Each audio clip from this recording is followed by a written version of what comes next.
Alright, what's going on YouTube? We are back with some more Baldur's Gate 3 mod videos. This time we're going to be taking a look at another anime-related mod. This is the Demon Slayer mod class. This is a mod class that is focused on dexterity and I want to say constitution. Essentially, you'll get 3 types of breathing forms with this mod. We're going to go over the fire breathing. I will try and do 2 separate videos. I'll actually go over the thunder breathing and the water breathing. If you guys like the videos, please let me know in the comments down below. Like and subscribe, all that fun YouTube stuff. Without further ado, we're going to go ahead and go through the level up process. I believe it goes up to level 12. I haven't tested to see if it goes up to level 20. I will try and do that before I take a brief little hiatus over the weekend. But in any case, hopefully you guys enjoyed the video, so let's go ahead and get started. So, the Demon Slayer, whenever you first go with level 1, you'll get a new action. This is the total concentration breathing. This allows you to increase your movement speed by 3 meters, increase your jump distance by double, and increase your armor class by 1. It adds a +2 to all attack rolls. You also have an advantage on and +1 on Constitution saving throws. This lasts for 10 turns. It is a concentration spell. It is a bonus action and it takes 2 breaths. So breath is going to be your economy for this class. It's going to be used to do things like the total concentration and also do your breathing forms, which we'll go over here. In terms of abilities, the primary one is going to be dexterity because this is going to affect the weapon that you have. You can go something with like constitution or strength if you're going to be using more of a strength-based weapon. However, the weapon that you do get, and I'll showcase this after I go through the level up process, it does level up with you. I believe it levels 1, 3, 5, 7, and 9, or 1, 5, 7, and 9. I'll have to take a look at the weapon description. I don't know off the top of my head. So, in any case, dexterity is going to be one that you want to concentrate the most on, and if you want more constitution or charisma, depending on how you build your character, background, there's no like set background for this, so pick what you like. And now we're going to go over the level up process, but I do want to show off just the total concentration. And you can see there, total concentration breathing lasts for 10 turns, increase your jump distance, which is pretty far. So on and so forth. In any case, let's go on the level up process. At level 2, you get a small health increase and you get 2 battle techniques. I believe you'll get to have 5 out of the, let me see, 1, 2, 3, 4, 5, 6, 7, 8. I believe you'll have to get to use 5 out of the 8 whenever you're done with the level up process. The first one is going to be Defensive Thrust, which allows you to do additional 1d6 damage, increase your armor class by 4 for 1 turn. The second one is going to be Forceful Slash. This allows you to slash with full strength, dealing additional 1d6 damage and pushing your target back by 5 meters.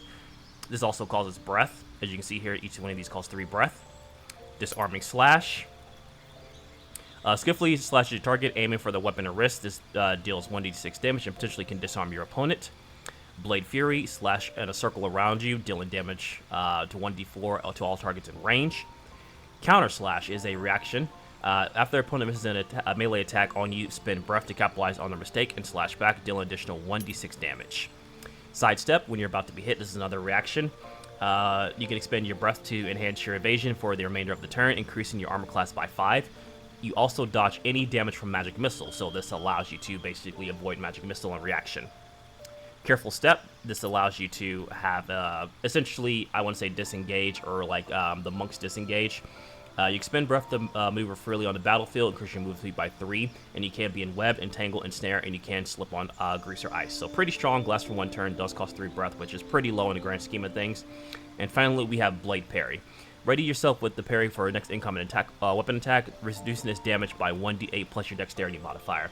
This is one of the reasons that you want to increase your dexterity modifier, because this will be really strong later on, because you can negate a lot of damage plus the modifier. So I believe this negates up to, I want to say potentially 15 to 16 points of damage, which can be very, very strong. For these two, I would probably say Defensive and Forceful Slash, just because these are very offensive, depending on how you want your playstyle to be with the character. At level 3, we have our specialization, which I mentioned earlier, is going to be either the flame breathing, thunder breathing, or water breathing. We're going to go through flame breathing, and I'm going to try and do a video for thunder breathing as well as water breathing. So for flame breathing, we get the first form, Unknown Fire.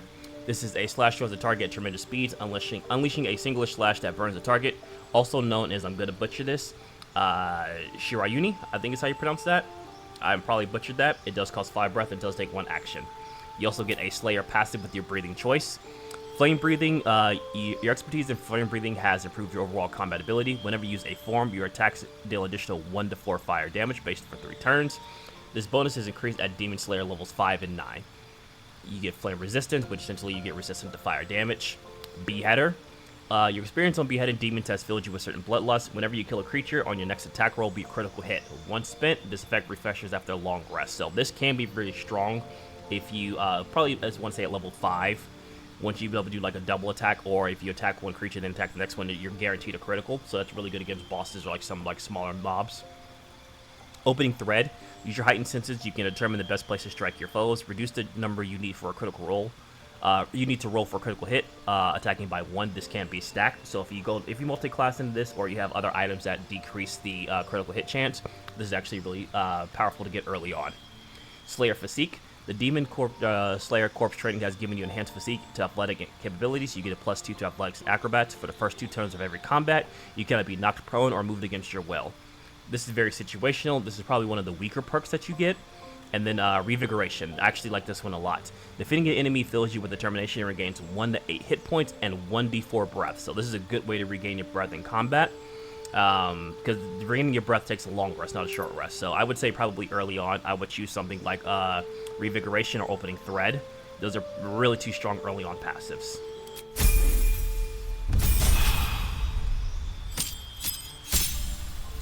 Alright, at level 4 we get another health increase, we get some battle techniques and a new feat. Here, if you haven't picked Blade Parry, I'd probably do Blade Parry. Or Disarming Slash if you want to go more offensive, but Blade Parry I'd say is pretty strong. Especially since we're going to be maxing out our dexterity here pretty soon. We're going to do another point there, which gives us +4, I want to say. Yeah, +4 dexterity check, so we have potential right now of getting up to 12 damage early on, which is very, very strong, especially at level 4. They're getting 12 points of damage at any point, pretty strong, in my opinion. At level 5, we're going to get some subclass features. The first one is going to be Flame Breathing Safeguard. You can no longer be burned, which is pretty strong. We also get our extra attack, allows us to attack twice with our action points. And then we get our second form, Rising Scorching Sun. Release a powerful upward vertical slash, greatly knocking the target back 10 meters. Deals an extra 2 fire damage based on your proficiency bonus. You can follow this attack up with the first form Improved Shirayuni as a bonus action. So you can actually combo this and use it as a bonus action instead of a attack action, which will really, really make it strong, really good combo potential. And then we also get another Slayer passive ability. I would say, again, Opening Threat are probably the one that I would choose.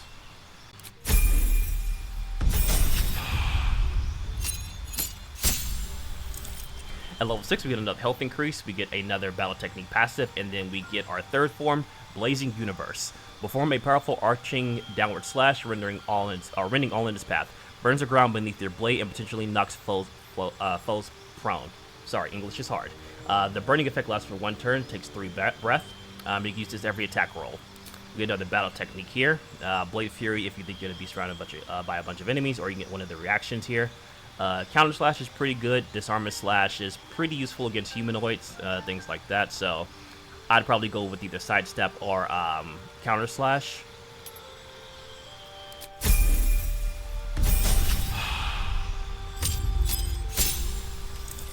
At level 7, we get our fourth form, Blooming Frame Mutilation. I believe is how you pronounce that. Slash in a fluid circular motion to defend from incoming attacks and strike enemies around you. Burns the ground and potentially leaves enemies bleeding. This lasts for 1 turn and costs 10 breath. So this doesn't strike an enemy directly, it just strikes the area around you, which allows you to hit multiple enemies with a pretty strong attack. 5 to 16 damage is pretty strong. And then we get another Slayer passive here. I would say Beheader would be pretty good. Slayer Physique if you really do need those bonuses to athletics and acrobats. Flame Breathing Infusion is pretty strong. I know there are some enemies that are resistant to flame damage. It does get stronger as you go up to levels 5 and 9, so if you haven't picked it up early on, being at level 7, this is probably a good one to pick up because you get that bonus from level 5, and then 2 more levels, you get another bonus at level 9.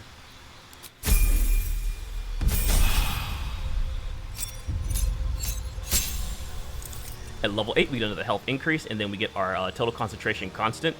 This is actually an improvement over the first total concentration breathing that we get. This, allows you to increase your movement speed by 3. You double your jump distance, you increase your armor class by 2, and you also get a +2 to attack rolls and have a +2 advantage to constitution saving throws. And unlike the previous one, this one lasts until your long rest. So you want to pop this one essentially like your long strider before you go into combat. It's really, really strong, gives you more jump speed, more movement speed, better armor class, things like that. So definitely would recommend using that moving forward. You know the battle technique here. At this point, whatever your playstyle is, if you're more offensive, disarming slash would be good.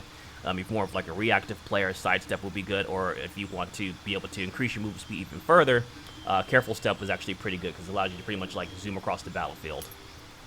With another feat here, we're going to focus on our dexterity, bump that up to 20 so we can have a +5 to dexterity, so we can maximize our counter attack and our parry. Alright, at level 9, we get another health increase. We get the Demon Slayer mark. Your experience and survival through difficult battles has awakened your Demon Slayer mark. When you land a critical hit with a weapon attack, you deal additional 7 damage and become marked for 5 turns. Now, let's see what mark does. Awaken the Demon Slayer mark. The roll needed to roll critical hit is reduced by 1. Movement speed is increased by 5. You have advantage on strength checks and saving throws resistant to physical damage and deal additional 3 damage on hit.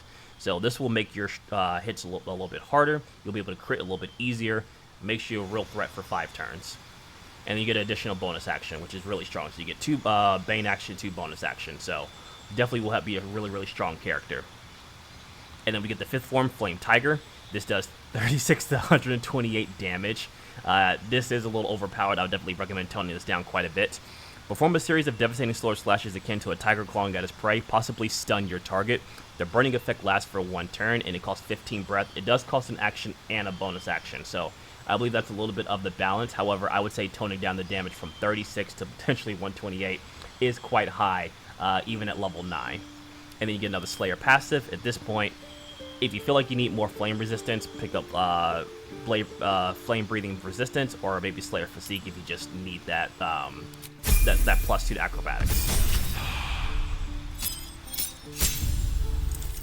At level 10, we get a health increase, we get another battle technique, and then we get the 6th form, Flame Haze, esoteric flame breathing technique that releases a cloud of rapid burning slashes, damages enemies each turn, blinds, and heavily obscures any within it. Lasts 3 turns. So this one's a little tricky, and I'll try and show this off in combat, more so than when I do like the showcase move, because it's a little tricky to kind of take a look at and visualize it, but definitely a really, really cool technique nonetheless. Costs 12 breath.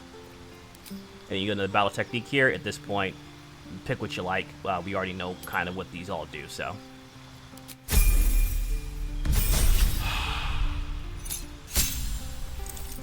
Alright, at level 11, we get another health increase, and we get another Slayer passive. At this point, Beheader is really strong, or flame resistant if you feel like you need the flame resistance. I would probably say Beheader, just because, you probably want to get that a little bit early on, but it is one of those things that only affects once per long rest, so it's not like imperative pickups such as like Revigoration or Flame Breathing Infusion, which are more constant.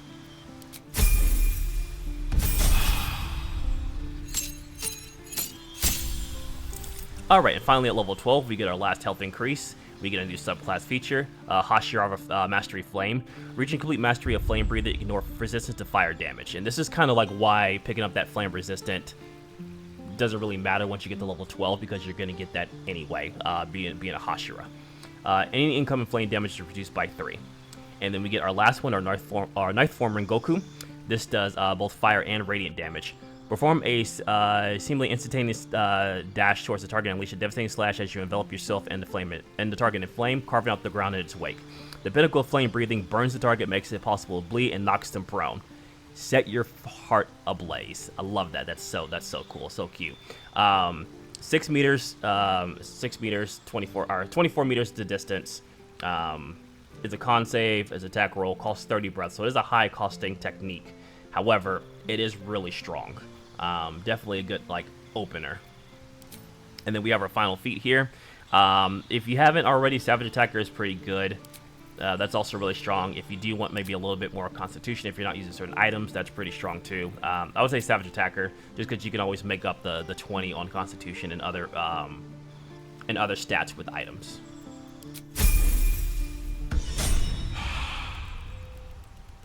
Alright, so at that point, we're going to go ahead and take a look at the breathing forms here, so give me 1 second. Alright, so this is going to be the first form, Unknown Fire. I'll back up a little bit.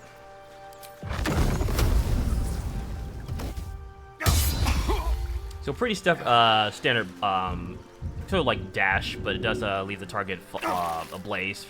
It does 1 to 4 fire damage per turn, and also gives you the flame breather infusion, which will give you an extra 2 to 8 fire damage on hit. So definitely can follow up that with other techniques. The second form is going to be second form Rising Scorch Sun.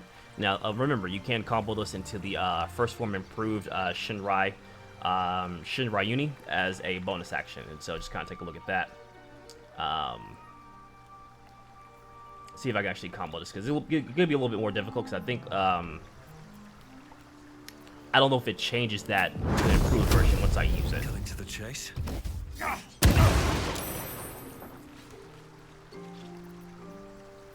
So okay, so right there at the side C, it popped up briefly, so I'll try and do it again here.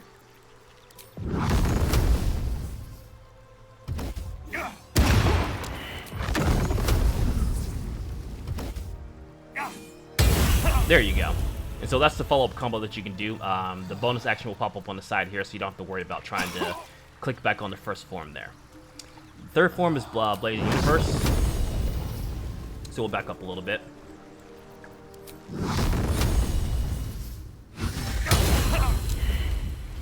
Actually, probably one of my favorites. It has a chance to knock the target prone and bleed.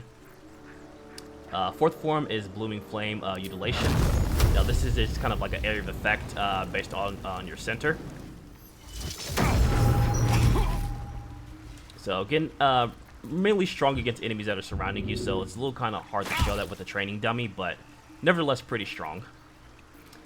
Fifth form is going to be the Flame Tiger. Now this is a really strong technique.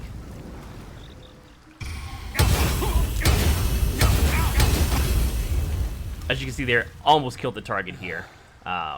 Yeah, definitely almost killed him in one combo. I would say either the breathing needs to be a little bit higher.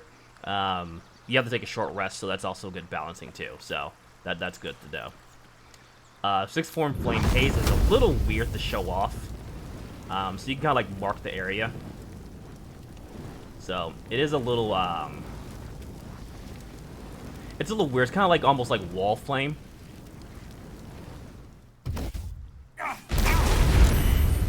As you see, there's like you kind of pick a starting point and then hit an enemy, or try and hit an enemy. So you have to definitely set that up appropriately. And enemies that are stuck in like the fog ash will take continuous damage. Looking ahead. So if you stand in the fog there, you can see the erupting aura will continuously damage that target for quite some time. And then last one we have is a knife form Goku. So I can't actually show that on the enemy itself, so we're gonna actually do this on one of the training dummies here.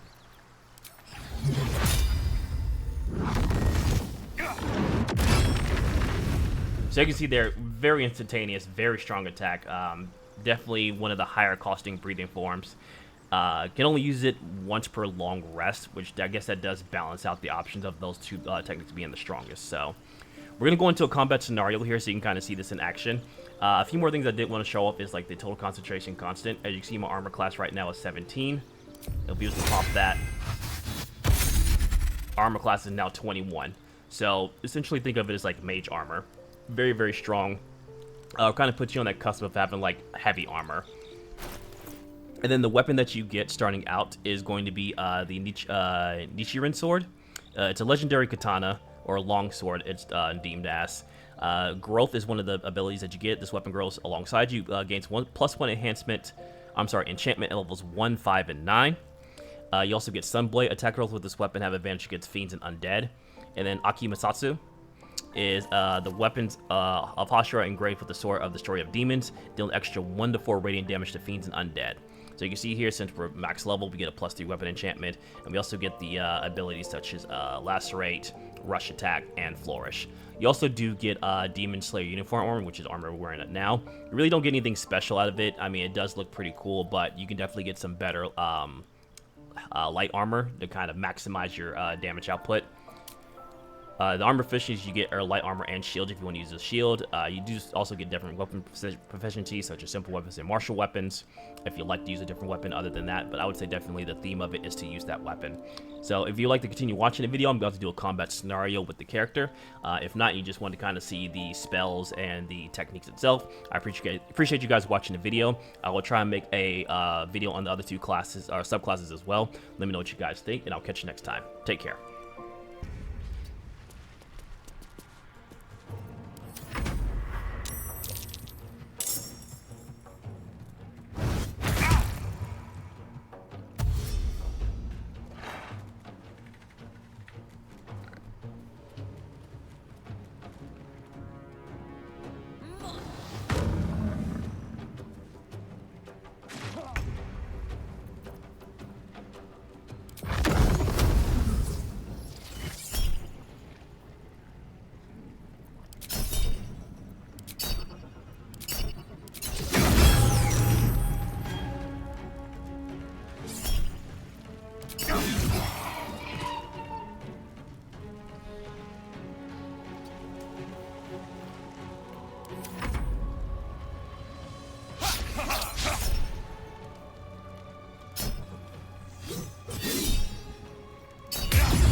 day, another fight.